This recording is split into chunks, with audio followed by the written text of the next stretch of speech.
نماز کے بغیر انسان مسلمان نہیں ہے۔ کیوں؟ نماز کے بغیر اسلام نہیں بچتا، نماز کے بغیر ہمارے نبی نے اسلام قبول ہی نہیں کیا۔ طائف میں آپ تبلیغ کرنے کے لیے گئے تھے، انہوں نے آپ کو پتھر مارے، زخمی کر دیا، خون و خون کر دیا۔ آپ نے دعا فرمائی، یا اللہ تو انہیں عذاب نہ دے، اور مجھے امید ہے ان طائف میں سے لوگ ایسے پیدا ہو جائیں گے جو مسلمان ہو جائیں۔ وہی وقت آ گیا، چند سالوں کے بعد بنو ثقیف قبیلہ جو طائف میں رہتا تھا وہ آ گئے حضور کے پاس، السلام علیکم ورحمۃ اللہ وبرکاتہ۔ آپ نے کہا وعلیکم السلام، جی فرمایا مسلمان ہونا چاہتے ہیں، ہم مسلمان ہونا چاہتے ہیں۔ حضور نے کہا مرحبا، مسلمان ہو جاؤ۔ فرمایا ہم مسلمان تو ہونا چاہتے ہیں لیکن ہماری چند شرائط ہیں، کچھ شرطیں ہیں، ان شرطوں کے تحت ہم مسلمان ہوں گے۔ آپ فرمایا جی بیان کرو کیا ہے۔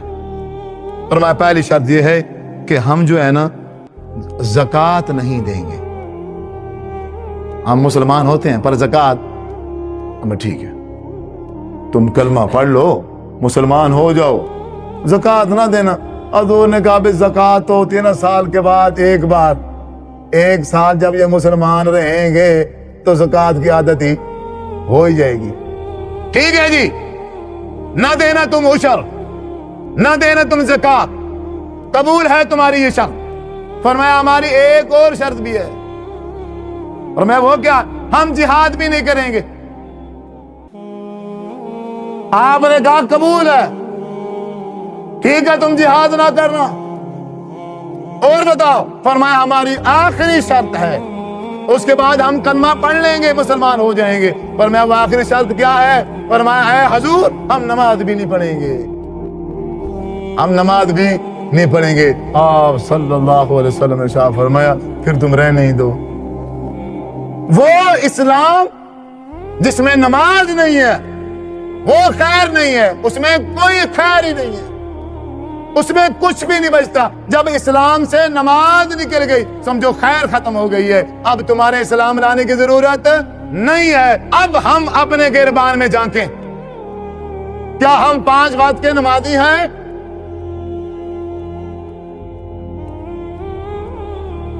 پیر عبد القادر جیلانی رحمہ اللہ نے کہا جو بندہ نمازی نہیں ہے جب وہ مر جائے نہ اس کو غسل دو، نہ اس کو کفن دو، نہ اس کا نماز جنازہ پڑھاؤ، اسے گھسیٹ کر مسلمانوں کے قبرستان میں بھی دفن نہ کرو، ایسے کسی گڑھے میں جا کے پھینک دو۔ امام احمد بن حنبل رحمہ اللہ تعالیٰ نے کہا جو نماز نہیں پڑھتا وہ کافر ہے، واجب القتل ہے۔ امام ابو حنیفہ نے کہا رحمہ اللہ تعالی جو نماز نہیں پڑھتا اسے جیل میں بند کر دو، قید کر دو، جب تک وہ توبہ نہیں کرتا تب تک اسے کیسے نہ نکالا جائے، وہی مر جائے اور اس کا نماز جنازہ پڑھا کے دفن کر دیا جائے۔ کوئی محدث ایسا نہیں ہے، کوئی بزرگ ایسا نہیں ہے جو تارک نماز کو، نماز نہ پڑھنے والے کو مسلمان سمجھتا ہو، وہ اس کو کافر سمجھتے تھے، دین اسلام سے خارج ہے وہ۔ اب اس مسجد میں جتنے ساتھی بیٹھے ہیں اپنے گربان میں جھانکیں، کتنے بھائی ایسے ہیں جو 5 وقت کی نماز نہیں